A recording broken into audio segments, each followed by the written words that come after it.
माळी समाजाला आरक्षण दिलं, मुस्लिमांमध्ये तर जाती नाहीत, मग मुस्लिम समाजातल्या बागबान लोकांना तुम्ही कुठल्या आधारावर ओबीसीत टाकलं? उपोषण सोडताना जरांगे पाटलांनी माजी न्यायमूर्तींना केलेला प्रश्न. या प्रश्नाचं योग्य उत्तर न्यायमूर्तींना देखील देता आलं नव्हतं. साहजिक या प्रश्नामुळे पुन्हा एकदा चर्चा रंगली, ती मुस्लिम समाजातील जातींना ओबीसी आरक्षणाचा लाभ कसा मिळाला त्याची. तर या प्रश्नाचं उत्तर मिळवण्यासाठी दिलीप कुमार आणि शरद पवारांचा एक किस्सा पाहावा लागेल. नेमकी या दोघांची मुस्लिम समाजाला ओबीसी आरक्षण मिळवून देण्यामागे काय भूमिका होती आणि हा किस्सा काय होता पाहूया त्या व्हिडिओच्या माध्यमातून. नमस्कार, मी नम्रता आणि आपण पाहताय बोल व्हिडिओ.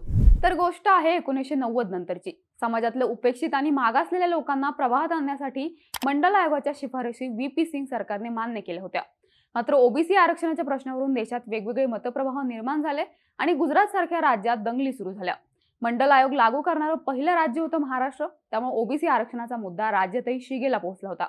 या सगळ्या दरम्यान भारताचे पहिले सुपरस्टार अशी ओळख असणारे दिलीप कुमार एका इस्लामिक जिमखान्याला आले होते. योगायोगाने त्यांची भेट विलास सोनवणे यांच्याशी झाली. सोनवणे तेव्हा ऑल इंडिया मुस्लिम ओबीसी संघटनेचं काम करायचे. त्यांनी दिलीप कुमार यांना मुस्लिम समाजातल्या मागासलेल्या जमातींच्या उन्नतीसाठी चळवळ उभी करत असलेल्या या संघटनेबद्दल सांगितलं. तेव्हा शब्बीर अहमद या संघटनेचे प्रमुख होते, तर फिल्मफेअर पुरस्कार विजेते गीतकार हसन कमाल हे या संघटनेचे काम करायचे. दिलीप कुमार यांच्याशी त्यांची जुनी ओळख होती. त्यांनी दिलीप कुमार यांना ऑल इंडिया मुस्लिम ओबीसी संस्था मुस्लिम ओबीसी समाजाला हक्क मिळवून देण्यासाठी कशी काम करते हे पटवून दिलं. खरं तर तेव्हा फिल्म इंडस्ट्रीशी निगडीत कलाकार आरक्षणासारख्या संवेदनशील आणि वादग्रस्त विषयाशी जोडलं जायला राजी नसायचे. विशेषतः दिलीप कुमार यांच्यासारखा मोठा सुपरस्टार तर आपल्या इमेजचा विचार करून या सगळ्यापासून लांबच राहिला असता. तरीही दिलीप कुमार या चळवळीत उतरले, पण त्यांनी या चळवळीत येण्यामागेही मोठा इतिहास आहे. दिलीप कुमार हे मूळचे पेशावरचे. खरं नाव युसुफ खान. कामधंद्याच्या निमित्तानं त्यांचं कुटुंब नाशिकला आलं. देवळाली इथं ब्रिटिश कॅम्प होता. त्यांना भाजीपाला आणि फळं सप्लाय करण्याच्या निमित्ताने देवळालीला राहिले. दिलीप कुमार यांच्या तारुण्याचा बराचसा काळ नाशिक जवळ गेला. पुढे त्यांची फॅमिली पुण्याला शिफ्ट झाली. कॉलेजमध्ये असताना दिलीप कुमार यांना फुटबॉलची प्रचंड आवड होती. त्या काळी मुंबई विद्यापीठ अंतर्गत फुटबॉल टुर्नामेंट व्हायच्या. दिलीप कुमार मुंबईच्या खालसा कॉलेजकडून खेळायचे. एकदा मॅच जिंकल्यावर टीमचा कॅप्टन बाबूने सगळ्यांना घरी जेवायला बोलवलं. स्वतः बाबूनं कोंबडी शिजवली होती, पण जेवायला फक्त दिलीप कुमार पोहोचले. टीम मधलं दुसरं कुणीच आलं नाही. दिलीप कुमारांना आश्चर्य वाटलं. त्यांनी बाबूला विचारलं, अरे बाकीचे कुणी का नाही आलं? कॅप्टन बाबू त्यांना म्हणाला, युसुफ भाई, मी दलित महार आहे, माझ्या हातचं ते कसे खातील? हा किस्सा सांगताना दिलीप कुमारांच्या डोळ्यात पाणी होतं. गळा भरलेला होता. आपल्या महाविद्यालयीन जीवनातच दिलीप कुमार यांना जात वास्तवाची धाकता अनुभवायला मिळाली होती. पुढे योगायोगाने ते सिनेमाच्या क्षेत्रात गेले. मोठे सुपरस्टार झाले. नाव आणि पैसा दोन्ही कमवलं. अशातच ते औरंगाबादला शूटिंगसाठी गेले होते. तिथे त्यांना कळालं की डॉक्टर बाबासाहेब आंबेडकर सुभेदारी गेस्ट हाऊसला आलेत. सगळ्या भारतीयांप्रमाणे दिलीप कुमार यांच्या मनातही डॉक्टर बाबासाहेब आंबेडकर यांच्या विद्वत्तेबद्दल आदर होता. त्यांना बाबासाहेबांना भेटायची खूप इच्छा होती. पुढे रितसर वेळ घेऊन ते त्यांना जाऊन भेटले. दोघांच्यात गप्पा रंगल्या. बाबासाहेब दिलीप कुमारांना म्हणाले, मुस्लिम समाजातल्या दुबळ्या वर्गासाठी काही करा. डॉक्टर बाबासाहेब आंबेडकरांनी दिलेला वसा उतारवयात का असेना, पण दिलीप कुमार यांनी हाती घेतला आणि मुस्लिम समाजातल्या मागासलेल्या वर्गासाठी चळवळ उभी करायला हातभार लावला. त्यांनी ओबीसी मुस्लिमांना आरक्षण मिळालं पाहिजे अशी भूमिका घेतली. सुरुवातीला त्यांच्या भूमिकेला प्रचंड विरोध झाला. मुस्लिम समाजातले धर्मगुरू आणि प्रतिष्ठित लोक म्हणत होते की इस्लाममध्ये जातपात नाही, भेदभाव नाही, मग तुम्ही आरक्षणाचं खूळ कशाला काढताय? पण दिलीप कुमार आणि मुस्लिम ओबीसी संघटनेची भूमिका पक्की होती. त्यांचं म्हणणं होतं की कुराण शरीफनुसार मुस्लिम धर्मात जातीपाती नसल्या तरी खऱ्या वास्तवात आपल्यात जात पाळली जाते.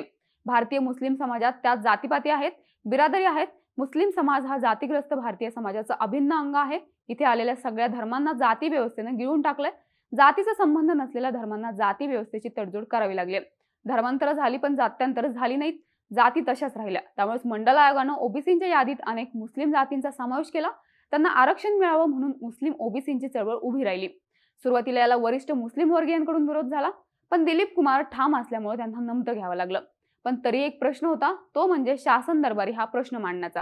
मुस्लिम ओबीसी समाजानं महाराष्ट्रात ठिकठिकाणी परिषदा घेतल्या. महाराष्ट्रासकट लखनौ, दिल्ली, हैदराबाद इथल्या परिषदांना स्वतः दिलीप कुमार गेले.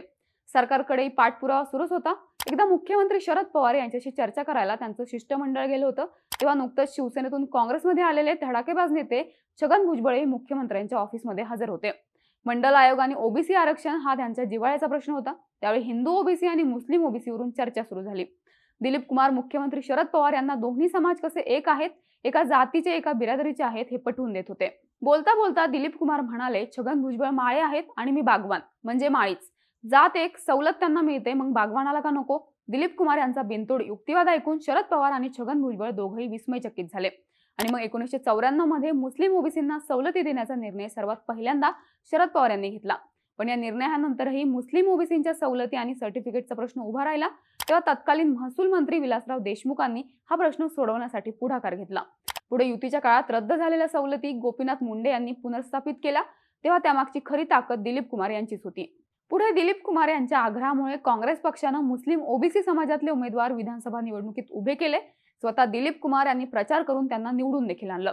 शरद पवारांच्या निर्णयामुळे मुस्लिम ओबीसींना आरक्षण मिळालं. शब्बीर अन्सारी, हसन कमाल, जहीर काझी आणि शिक्षक आमदार कपिल पाटील असे सगळेजण त्या चळवळीत होते. पण दिलीप कुमार पाठीशी नसते तर मुस्लिम ओबीसींना न्याय मिळाला नसता, हे तितकंच खरंय.